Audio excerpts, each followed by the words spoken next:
अगर आप अच्छा सोचोगे तो आपके साथ अच्छा ही होगा। अगर आप बुरा सोचोगे तो आपके साथ बुरा ही होगा। अपनी सोच को नकारात्मकता से सकारात्मक कैसे बनाएं और अपने मन को शांत कैसे करें, यही हम आज एक रोचक कहानी के माध्यम से जानेंगे। तो चलिए कहानी की शुरुआत करते हैं। कहा जाता है कि मन दुनिया की सबसे शक्तिशाली चीज है। अगर आप पूरे मन से किसी चीज को चाहें तो आप उसे जरूर हासिल कर लेंगे, ऐसा दुनिया के ज्यादातर महापुरुष कहते हैं। लेकिन अगर यह बात सच है तो जो हम अपने मन से चाहते हैं वह हमें हासिल क्यों नहीं होता? क्योंकि कोई भी व्यक्ति अपने लिए दुख तो नहीं चाहेगा, लेकिन फिर भी ज्यादातर लोग रहते तो दुखी ही हैं।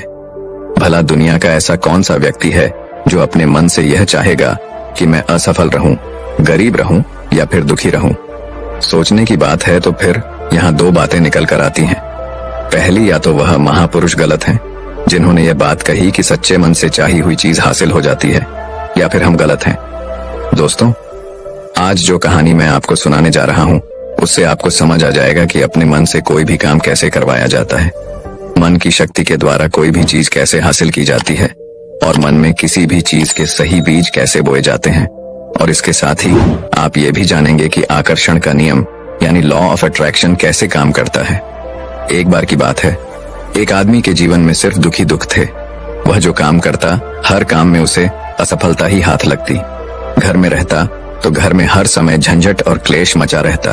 वह किसी से मदद मांगता तो कोई भी उसकी मदद करने को तैयार नहीं होता। बस चारों तरफ से हताशा और निराशा ही उसके हाथ लग रही थी।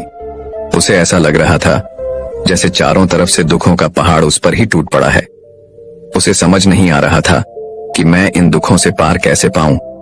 वह दिन रात बस यही सोचता रहता कि मैं अपने इन दुखों से छुटकारा कैसे पा सकता हूं। इसी कारण से वह रात में ठीक से सो भी नहीं पाता था। उसकी आंखों के नीचे बड़े बड़े काली घेरे बन गए थे और बाल झड़ने लगे थे। हर समय चिंता करने की वजह से उसका स्वभाव काफी चिड़चिड़ा और शरीर बहुत कमजोर हो गया था।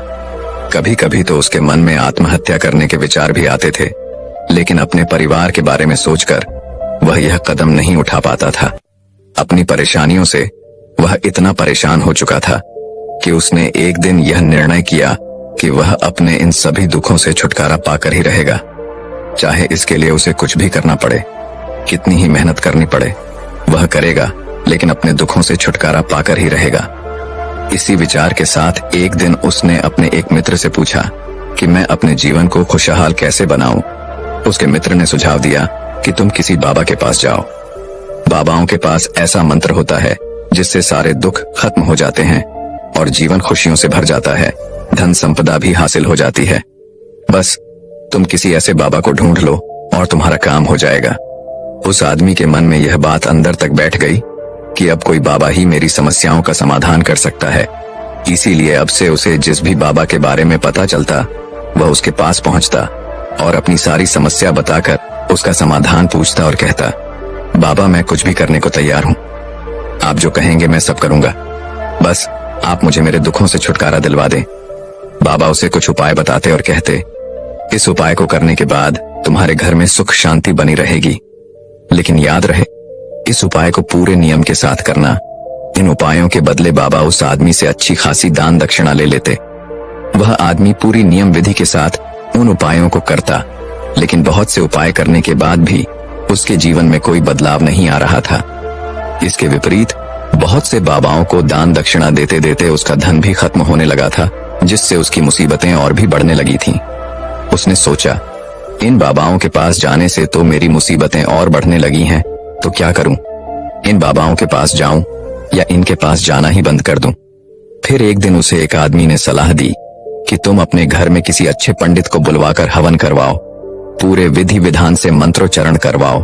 इससे घर में जो भी नकारात्मक ऊर्जा होगी वह भाग जाएगी और घर में सुख शांति आएगी। उस आदमी के दिमाग में यह बात अच्छे से बैठ गई और उसने एक पंडित को अपने घर बुलवाकर हवन करवा लिया। हवन अच्छी तरह से संपन्न हुआ और उस व्यक्ति ने पंडित को अच्छी खासी दान दक्षिणा देकर खुशी खुशी अपने घर से विदा किया। हवन करने के कुछ महीने बाद तक उसके घर में सब कुछ ठीक चल रहा था। घर में सुख शांति भी बनी रही और उसके छोटे छोटे रुके हुए काम भी पूरी होने लगे। लेकिन कुछ महीनों बाद फिर से वही पुरानी वाली स्थिति वापस लौट आई। उस व्यक्ति को महसूस हुआ कि उसके जीवन में अब भी कोई महत्वपूर्ण बदलाव नहीं आया है। अब वह आदमी पूरी तरह से दुखी हो गया, पहले से भी ज्यादा परेशान रहने लगा। अब तो उसे लगने लगा था कि मेरे जीवन से दुख कभी खत्म ही नहीं होंगे। यही सब सोच सोच कर उसका बुरा हाल हो गया। फिर एक दिन उसे अपने मित्र से एक ऐसे बाबा के बारे में पता चला जो समाधान बताने के बदले कोई दान दक्षिणा नहीं लेते। उस व्यक्ति ने सोचा, यह बाबा तो दूसरे बाबाओं से अलग हैं, क्योंकि यह तो कोई दान दक्षिणा ही नहीं लेते, और अगर यह कोई दान दक्षिणा नहीं लेते तो जरूर यह कोई सिद्ध बाबा ही होंगे। यही सोचकर वह उन बाबा के पास पहुंच जाता है। वहां पहुंचकर वह देखता है कि बाबा ध्यान कर रहे हैं, इसीलिए वह वहीं चुपचाप बैठकर बाबा के ध्यान से बाहर निकलने का इंतजार करने लगता है। थोड़ी ही देर में बाबा की आंखें खुलती हैं और वह अपने सामने एक दुखी और परेशान व्यक्ति को बैठा पाते हैं। व्यक्ति की शारीरिक और मानसिक हालत को देखकर बाबा को यह समझते देर नहीं लगी कि यह व्यक्ति अपने जीवन से कितना परेशान है। बाबा ने उसे संबोधित करते हुए कहा, बच्चा, कौन सी समस्या लेकर आए हो? किस बात से परेशान हो तुम? उस व्यक्ति ने कहा, बाबा, मैं अपने जीवन के दुखों से बहुत ज्यादा परेशान हूँ। मैंने अपने दुखों को कम करने का बहुत प्रयास किया। हर वो काम किया जो किसी बाबा ने मुझसे करने को कहा, हर वो तरकीब अपनाई जो किसी व्यक्ति ने मुझसे कही, लेकिन मेरे जीवन के दुखों में कोई कमी नहीं आई। इसके विपरीत मेरे दुखों में और बढ़ोतरी हो गई। बाबा, मुझे समझ नहीं आ रहा कि मैं क्या करूं। कभी कभी तो लगता है कि आत्महत्या कर लूं, लेकिन अपने परिवार के बारे में सोचकर यह कदम नहीं उठा पाता। बाबा, मैंने आपके बारे में बहुत सुना है और बहुत उम्मीद के साथ आपके पास आया हूं। कृपया मुझे कोई ऐसा तरीका बताएं जिससे मुझे अपने दुखों से छुटकारा मिल जाए। मैं अपने दुखों से छुटकारा पाने के लिए कुछ भी करने को तैयार हूं। आप मुझे कोई भी रास्ता बताएं, चाहे वह रास्ता कितना भी कठिन क्यों ना हो, मैं उसे पार करके रहूंगा। बाबा ने महसूस किया कि यह आदमी तो सच में बहुत परेशान है। बाबा ने उसकी बात सुनकर कहा कि बच्चा, दुखों को दूर करने के लिए मंत्र ऐसे ही नहीं मिल जाते, उन्हें पाने के लिए कुछ करना पड़ता है। क्या तुम कुछ कर सकते हो? बाबा के मुंह से ऐसी बात सुनकर पहले तो उस व्यक्ति को लगा कि यह बाबा भी अब मुझसे दान दक्षिणा ही मांगेंगे, लेकिन उसके पास और कोई रास्ता नहीं था। इसीलिए उसने कहा, बाबा, आपको जितनी भी दान दक्षिणा चाहिए मैं देने के लिए तैयार हूँ, लेकिन आपका मंत्र सच्चा होना चाहिए, सफल होना चाहिए और मुझे उसका फल भी मिलना चाहिए। उसके बाद आप जितनी भी दान दक्षिणा मांगेंगे मैं सब दे दूंगा। बाबा ने मुस्कुराते हुए कहा, दान दक्षिणा तो बहुत छोटी सी चीज है, मैं तुमसे इतनी छोटी चीज नहीं मांगूंगा। इस पर वह आदमी थोड़ा सोच विचार करके बोला, बाबा, अंगारों पर भी चलने को तैयार हूँ, बस आप मुझे आज्ञा दीजिए बाबा। फिर मुस्कुराइए और बोले, अंगारों पर चले जैसे छोटे और तुच्छ काम भी मैं तुमसे नहीं करवाने वाला। मैं जो तुमसे करवाने वाला हूँ वह एक बहुत कठिन मंत्र है। क्या तुम उसे पूरा कर पाओगे? उस आदमी ने कहा, बाबा, आप मुझे बताइए तो सही कि करना क्या है, मैं कुछ भी करने को तैयार हूँ। तब बाबा ने कहा, जब तुम यहाँ से अपने घर वापस जाओ तो रास्ते भर अपने मन में यह दोहराते हुए जाना कि मैं सुखी हूँ, मैं सुखी हूँ, मैं सुखी हूँ। बार बार अपने मन में इसी मंत्र को दोहराना, लेकिन याद रहे यह मंत्र जुबान में नहीं आना चाहिए, सिर्फ मन में ही इसे दोहराना है। ये सुबह व्यक्ति बोला, बाबा, बस इतनी सी बात, यह काम तो मैं चुटकी बजाते कर लूंगा, लेकिन इन शब्दों को दोहराने से होगा क्या? बाबा ने कहा, बस तुम इस मंत्र को पूरा करो। वैसे भी तुमने कई बाबाओं के मंत्र किए हैं, तो इस मंत्र को भी करके देख लो। उस आदमी ने सोचा, बाबा कोई दान दक्षिणा तो ले नहीं रहे, और वैसे भी यह कितना आसान सा मंत्र है, मैं इसे पूरा कर ही लूंगा, तो फिर एक बार करके देखने में क्या हर्ज है। उसने कहा, ठीक है बाबा, मैं इस मंत्र को जरूर पूरा करूंगा। यह कहकर वह वहां से चलने लगा, लेकिन जैसे ही वह चला, पीछे से बाबा की आवाज आई कि बच्चा, एक बात याद रखना, जब तुम यह मंत्र अपने मन में दोहराव तो तुम्हारे मन में बंदर का विचार नहीं आना चाहिए, बंदर का ख्याल भी नहीं आना चाहिए, तभी यह मंत्र सिद्ध होगा। वह आदमी बोला, मुझे तो आज तक बंदर का विचार नहीं आया, तो फिर आज क्यों आएगा? आप चिंता मत कीजिए बाबा, मैं अपने मन में सिर्फ यही दोहराऊंगा कि मैं सुखी हूँ, मैं सुखी हूँ। इसके अलावा बंदर का कोई भी विचार मेरे मन में नहीं आएगा। इतना कहकर वह आदमी वहां से चल देता है। अपने मन में मैं सुखी हूँ, मैं सुखी हूँ, यह दोहराता हुआ कुछ दूर चला था कि उसके मन में अचानक ही बंदर का विचार आ गया। बंदर का विचार आया और चला भी गया। वह आदमी सोचने लगा कि आज तक तो मेरे मन में बंदर का कोई विचार नहीं आया, फिर आज ही क्यों बंदर का विचार आया। ऐसे सोचते हुए उसने उस बंदर के विचार को ही पकड़ लिया। वह बंदर के बारे में ही सोचने लगा। वह भूल गया कि वह तो मंत्र दोहरा रहा था। जब थोड़ी देर बाद उसे याद आया तो वह फिर वही मंत्र दोहराने लगा जो बाबा ने उसे बताया था कि मैं सुखी हूँ, मैं सुखी हूँ। लेकिन कुछ ही दूर चलने के बाद उसे रास्ते में अचानक एक बंदर दिखाई पड़ा और उसके मन में फिर से बंदर का विचार आ गया।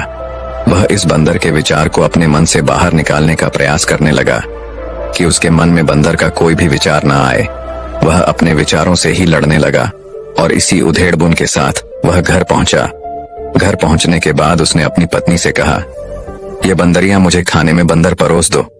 और जब उसे एहसास हुआ कि उसने क्या बोल दिया है तो वह अपने बाल नोचने लगा, दीवार पर सर पटकने लगा कि आज तक मुझे बंदर का कोई विचार नहीं आया, लेकिन आज मुझे यह क्या हो गया है। हर जगह बंदर ही बंदर क्यों दिखाई पड़ रहे हैं, ये कैसी माया है। यही सब सोच सोच कर वह आदमी रात भर सो नहीं पाया।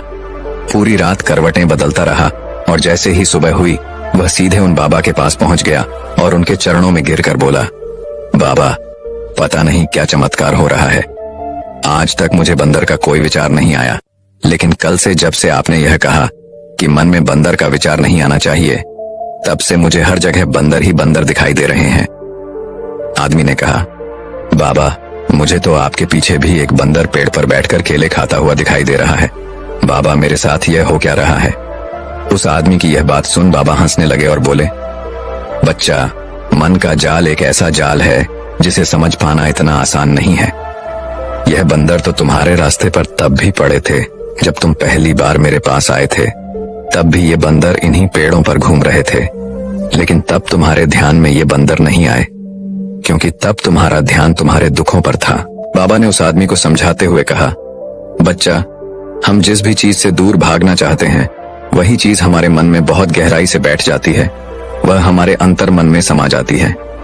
वास्तव में हम जिस किसी भी चीज से छुटकारा पाना चाहते हैं, हम उसे छुटकारा इसीलिए पाना चाहते हैं क्योंकि वह चीज हमसे बहुत गहराई से जुड़ चुकी है, और हम जितना ही उससे छुटकारा पाना चाहते हैं वह उतनी ही गहराई से हमारे मन में बैठती चली जाती है और अंततः हमारे अंतर मन में छा जाती है। ऊपर से तो हम सभी चाहते हैं सुखी होना, और हमारे होंठ भी यही बोलते हैं कि मैं सुखी हूँ, मैं सुखी हूँ, लेकिन हमारे अंतर मन में दुख होते हैं। हमारे विचारों में, हमारे मन में हमें दुखी दिखाई देते हैं। हम अंदर से दुख के विचार पैदा कर रहे होते हैं। इसीलिए सिर्फ मुंह से यह बोलने से कि मैं सुखी हूँ, मैं सुखी हूँ, हम सुखी नहीं होने वाले जब तक इस मंत्र का हमारे अंतर मन में प्रवेश नहीं होता और हम अंदर से सुख के विचार पैदा नहीं करते। यह सुन आदमी ने पूछा, लेकिन बाबा, इस मंत्र का हमारे मन में प्रवेश कैसे होगा, यह कैसे हमारी अंतरांखों में बैठेगा। बाबा ने कहा, बच्चा, अपने दुखों से लड़ना बंद कर दो।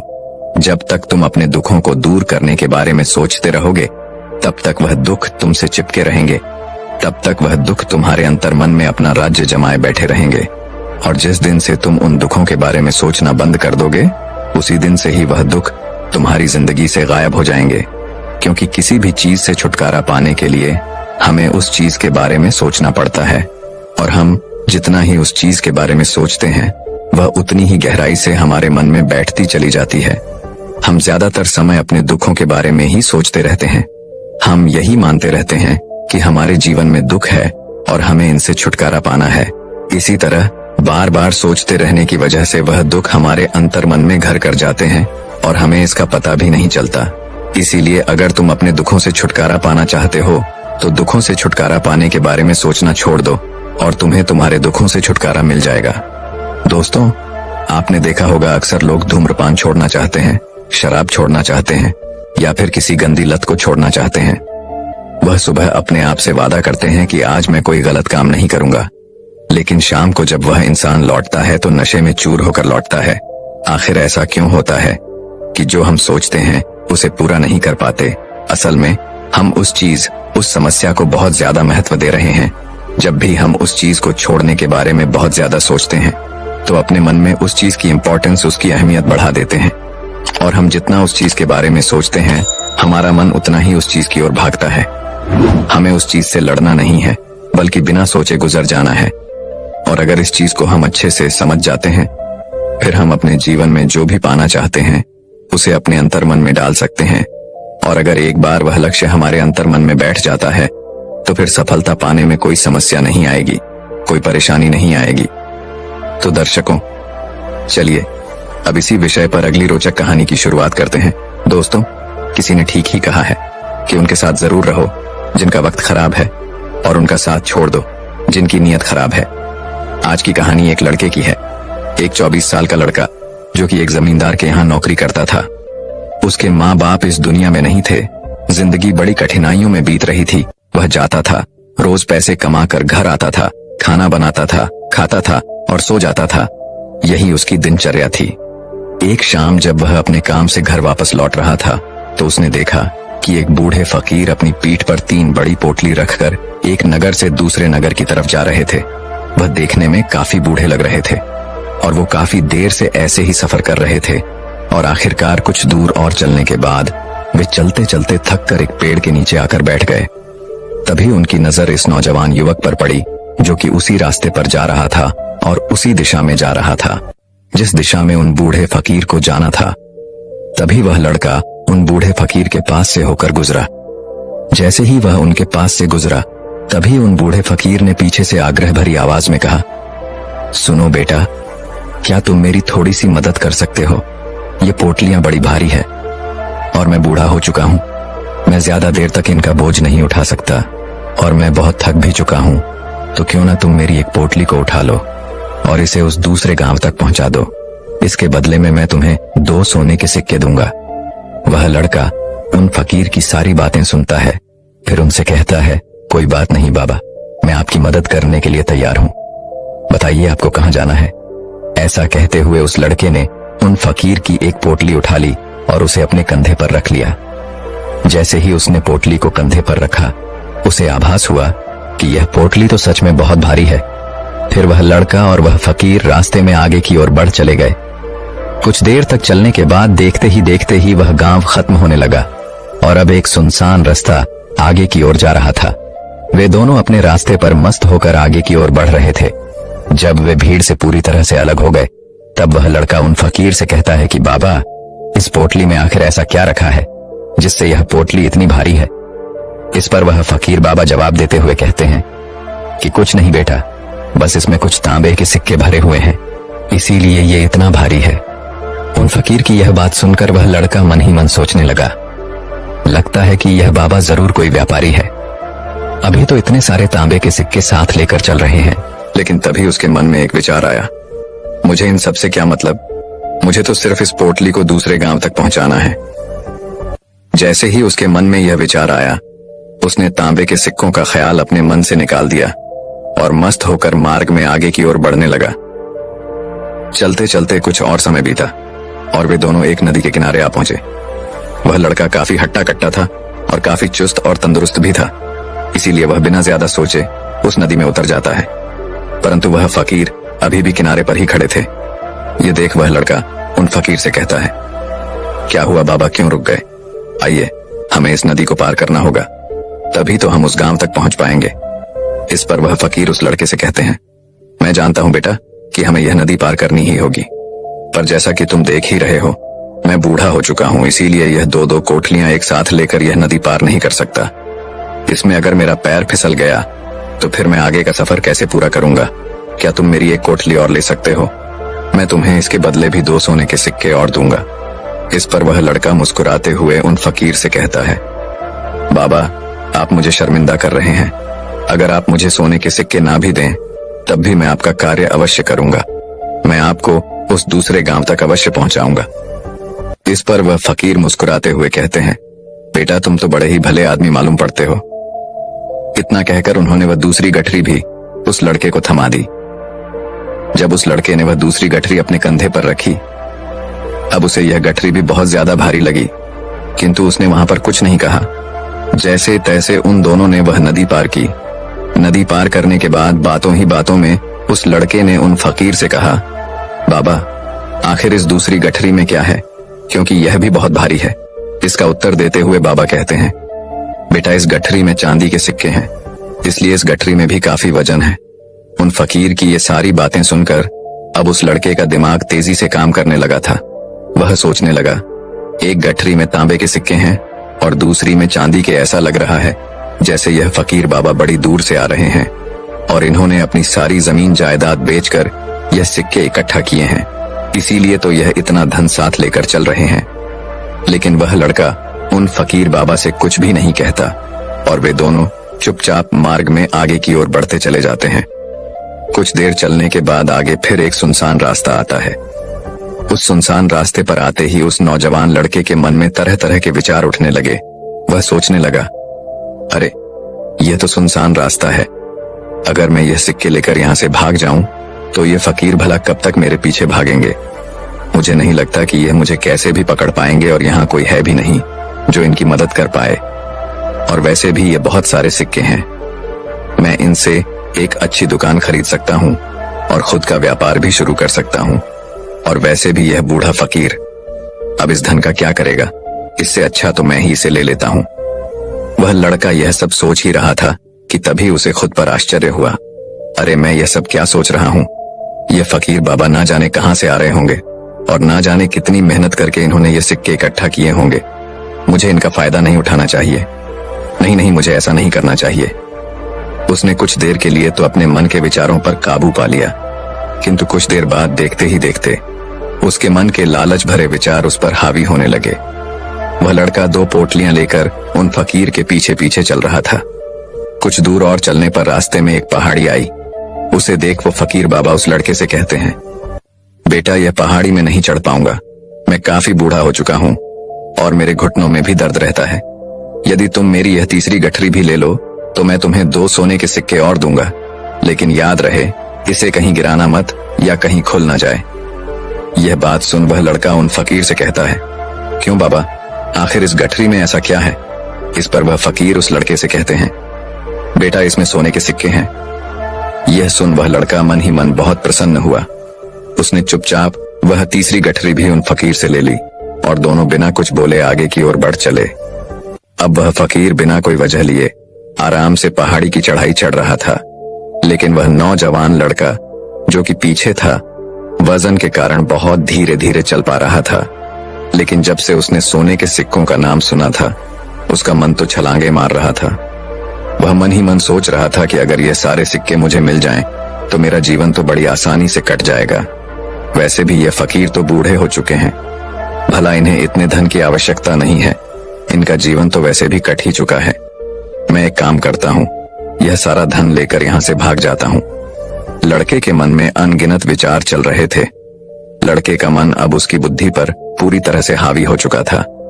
उस लड़के का मन अपनी बात को सही साबित करने के लिए उसे कोई भी तर्क दे रहा था। और तभी उसके मन में एक और विचार उठा और अब की बार वह लड़का यह सोच रहा था कि लगता है यह फकीर बाबा कोई चोर है, नहीं तो इनके पास इतने सारे सोने के सिक्के कहाँ से आए। अगर यह कोई व्यापारी होते तो यह इस तरीके से पैदल यात्रा तो नहीं करते, और अगर इनके पास इतना सारा धन था ये कोई ना कोई साधन भी अवश्य लेकर आते। लगता है यह कोई चोर है, और चोर कदम चोरी करने में भला कौन सी बुराई। यह सोचता हुआ वह लड़का अब काफी तेजी से ऊपर की ओर चढ़ रहा था और देखते ही देखते वह फकीर से आगे भी निकल गया। वह यह सोच रहा था कि जैसे ही इस पहाड़ी की चढ़ाई खत्म हो गई और ढलान आएगी, मैं इन तीनों पोटलियों को लेकर भाग जाऊंगा, जिसके बाद यह सारा धन मेरा हो जाएगा और मेरी गरीबी भी हमेशा हमेशा के लिए खत्म हो जाएगी। मेरे पास बहुत सारा धन होगा, फिर मैं जो चाहूंगा वह कर पाऊंगा। यह सब सोच के सोचते ही वह पहाड़ी की चोटी पर पहुंच गया और अब ढलान का रास्ता शुरू होने वाला था। तभी वह लड़का उन फकीर की नजरों से बचता हुआ तीनों गठरियां लेकर तेजी से भागता हुआ आगे निकल गया। अब उसे अपना शरीर बहुत हल्का महसूस हो रहा था, जैसे कि उसे उन तीनों गठरियां का वजन तक न मालूम पड़ रहा हो। काफी देर तक दौड़ते भागते, लोगों के नजरों से बचते बचाते वह सुनसान रास्तों से होता हुआ किसी तरह अपने घर पहुंचा। उसकी खुशी का कोई ठिकाना नहीं था। उसने सोचा, क्यों ना मैं जल्दी जल्दी इन सभी पोटलियों से सारे सिक्के निकाल कर उन्हें कहीं छुपा दूं। यह सोचकर जब उसने गठरी खोली तो पहली गठरी में उसे जंग लगे हुए लोहे के सिक्के मिले। यह देखकर उसे अपनी आंखों पर विश्वास नहीं हुआ। इस पर उसने तुरंत ही दूसरी गठरी भी खोल डाली। इस पर भी उसे जंग लगे हुए लोहे के सिक्के ही मिली। ये सब देखकर वह लड़का बड़ा हैरान हुआ। उसने मन ही मन कहा, आखिर यह सब क्या हो रहा है? उन फकीर ने तो मुझसे कुछ और ही कहा था। अब उसने वह तीसरी सोने वाली गठरी खोली, उसमें भी लोहे के जंग लगे सिक्के ही निकले। यह देखकर वह लड़का बड़ा क्रोधित हुआ। आखिर उन फकीर ने मुझसे झूठ क्यों कहा? उन्होंने ऐसा क्यों कहा कि यह गठरी में तांबे के सिक्के हैं, दूसरी में चांदी की और तीसरी में सोने की? वह यह सब सोच ही रहा था कि तभी उसकी नजर उस गठरी के अंदर पड़े एक पत्र पर पड़ी। उसने तुरंत वह पत्र उठाया और पढ़ने लगा। उस पत्र में लिखा था, यह पूरा नाटक एक ईमानदार व्यक्ति की खोज करने के लिए रचा गया है।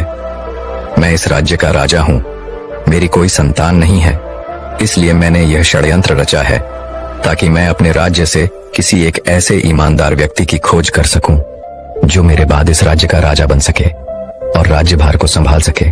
और इस राज्यभार को वही संभाल सकता है जो पूरी तरह से ईमानदार हो, जिसके मन में किसी प्रकार का कोई लालच ना हो। पत्र पढ़ते ही वह लड़का जोर जोर से चिल्लाने लगा और अपना सिर पकड़कर बैठ गया। वह यह जानता था कि अगर वह अपने मन के विचारों पर नियंत्रण कर लेता तो उसका जीवन बदल सकता था, लेकिन अफसोस कि वह अपने मन के विचारों पर नियंत्रण नहीं कर पाया। दोस्तों, महात्मा बुद्ध कहते हैं कि विचार ही सब कुछ है। जैसा हम सोचते हैं वैसे ही बन जाते हैं। इसीलिए हमारा सबसे बड़ा दुश्मन भी हमें उतना नुकसान नहीं पहुंचा सकता जितना कि हमारे मन के यह अनियंत्रित विचार पहुंचा सकते हैं। महात्मा बुद्ध कहते हैं कि अपने मन को ध्यान से देखो। हमारे मन में जो विचार चलते हैं वही विचार शब्द बनते हैं और विचार ही कर्म के रूप में प्रकट होते हैं। बार बार दोहराने पर कर्म आदतें बदलता है और समय के साथ धीरे धीरे यह आदतें हमारे चरित्र का गठन करती हैं और आगे चलकर यही चरित्र हमारे भाग्य का निर्माण भी करता है। इसीलिए हमारा अपने विचारों के प्रति सजग रहना बहुत आवश्यक है। हमारा जागरूक रहना बहुत आवश्यक है। हमारा इस पर ध्यान देना जरूरी है कि हमारे मन में किस तरह के विचार उठ रहे हैं। आगे महात्मा बुद्ध कहते हैं कि कमजोरी हमेशा छोटे विचार से शुरू होती है। छोटा विचार एक बीज की तरह होता है और अगर समय रहते इस विचार रूपी बीज को नष्ट ना किया जाए तो यह छोटा सा विचार बहुत ही जल्द एक विशाल वृक्ष का रूप ले लेता है और हमारी बुद्धि की सोचने और समझने की क्षमता को पूरी तरह से नष्ट कर देता है। इसीलिए जब हमारे मन में पहली बार कोई गलत विचार जन्म ले तभी उसे जड़ से उखाड़ देना चाहिए, अन्यथा वह बहुत ही जल्द एक विशाल वृक्ष का रूप ले लेगा और हमें किसी न किसी गलत राह पर धकेल ही देगा। फिर हम चाहकर भी उसे रोक नहीं पाएंगे। लेकिन अब प्रश्न यह उठता है कि हम अपने मन के विचारों को कैसे नियंत्रित करें। हमारा मन तो इतना शक्तिशाली है, इतना चंचल है कि वह किसी न किसी तरीके से हम पर हावी हो ही जाता है। हम चाहकर भी उस पर नियंत्रण नहीं रख पाते। इस प्रश्न के उत्तर में महात्मा बुद्ध हमें दो बातें बताते हैं। पहली बात, सही इरादा विकसित करो। कई बार आपने देखा होगा कि आप बोलना कुछ और चाहते हैं लेकिन बोल कुछ और देते हैं, क्योंकि आपके मन के भीतर जो कुछ बसा हुआ है वही आपके मुख से बाहर भी निकल रहा है। लेकिन जब हमसे वह गलती हो जाती है तो उसके बाद हमारा मस्तिष्क अच्छी तरह से काम करना शुरू कर देता है। हम अपने सोचने और बोलने के प्रति सजग हो जाते हैं और इसी अवस्था में हमें एहसास होता है कि हमसे गलती हो गई है और फिर हमारा मन दुखी हो जाता है, वह पश्चाताप से भर जाता है। और इस दुख और पश्चाताप से बचने के लिए महात्मा बुद्ध हमें सही इरादा विकसित करने के लिए कहते हैं। और ऐसा करने के लिए जब भी आप कोई कार्य करने जा रहे हो तो सबसे पहले आपको स्वयं से पूछना चाहिए कि जो कुछ भी मैं करने जा रहा हूँ इसके पीछे मेरा इरादा क्या है। मैं दूसरों को दुख पहुंचाना चाहता हूँ, दूसरों को नीचा दिखाने जा रहा हूँ, क्या मुझे दूसरों को और खुद को ऊपर उठाना है? खुद से सवाल कीजिए, खुद को सचेत कीजिए। जब आप इरादों के प्रति सचेत होने लगेंगे, जब आप विचारों के प्रति जागरूक होने लगेंगे, तभी आपके अंदर सकारात्मक ऊर्जा का प्रवाह होगा। तभी आप सकारात्मक इरादों से जुड़ने लगेंगे और आपके अंदर बैठी हुई नकारात्मक ऊर्जा और नकारात्मक इरादे दिन प्रतिदिन कम होने लगेंगे। परंतु स्मरण रहे, आपको यह हर दिन करना होगा और आपको हमेशा इस बात का ध्यान रखना होगा कि आपको केवल अच्छा सोचना है और आपके इरादे हमेशा सही होने चाहिए।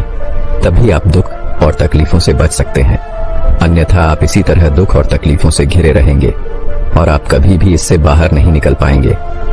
दूसरी बात, विचारों के प्रति जागरूकता विकसित करो, जिससे आपका मन धीरे धीरे शांत होने लगेगा और आपके मन में बसी हुई सभी नकारात्मक ऊर्जाएं, सभी नकारात्मक विचार खत्म होने लगेंगे और आप शांति की दिशा में आगे बढ़ेंगे। और आपको इसके लिए सिर्फ इतना ही करना है कि इस पल में जो कुछ भी घटित हो रहा है, आपकी आंखों के सामने, आपके अंदर जो कुछ भी जैसा भी चल रहा है, बस उसे देखते रहना है। अपने मन के अच्छे बुरे विचार, अपनी भावनाओं और यादों पर बिना कोई प्रतिक्रिया दिए बस उन्हें देखते रहना है, जिससे आपके मन के सारे विचार देखते ही देखते खत्म होने लगेंगे। आपका मन खाली होने लगेगा। इसके बाद अपना केवल नकारात्मक विचारों से बच सकते हैं, बल्कि आप बहुत और तकलीफों से भी दूर रह सकते हैं। इसीलिए तथाकथ बुद्ध कहते हैं कि जो स्वयं को देखता है वही सबसे बड़ा तपस्वी है। अर्थात जो अपने मन में चल रहे विचारों को सिर्फ देखता है और उन पर कोई भी प्रतिक्रिया नहीं करता, सिर्फ उन्हें देखता है और समझता है, वास्तव में वही अपने मन पर नियंत्रण भी कर सकता है और वही अपना जीवन सुखी और खुशहाली के साथ जी सकता है। इसीलिए यदि आप भी अपने जीवन को सुखी और खुशहाल बनाना चाहते हैं, तो आपको अपने मन पर नियंत्रण साधना ही होगा। अपने मन में चल रहे विचारों के प्रति जागरूक होना ही होगा और अपने मन को खाली करना ही होगा। दोस्तों, मैं उम्मीद करता हूँ कि यह कहानी सुनने से आपके जीवन में अच्छे बदलाव आए होंगे। आपको इस वीडियो से क्या सीखने मिला, ये कमेंट करके जरूर बताइए और अपने परिवार, दोस्तों या आपके करीबी इंसान के साथ ये कहानी शेयर करके उन्हें भी इस ज्ञान से परिचित करवाए। बाकी अगर आपको यह वीडियो दिल से अच्छी लगी हो, तभी इस वीडियो को लाइक कर देना और आपने अब तक इस चैनल को सब्सक्राइब न किया हो तो चैनल को सब्सक्राइब भी जरूर कर देना।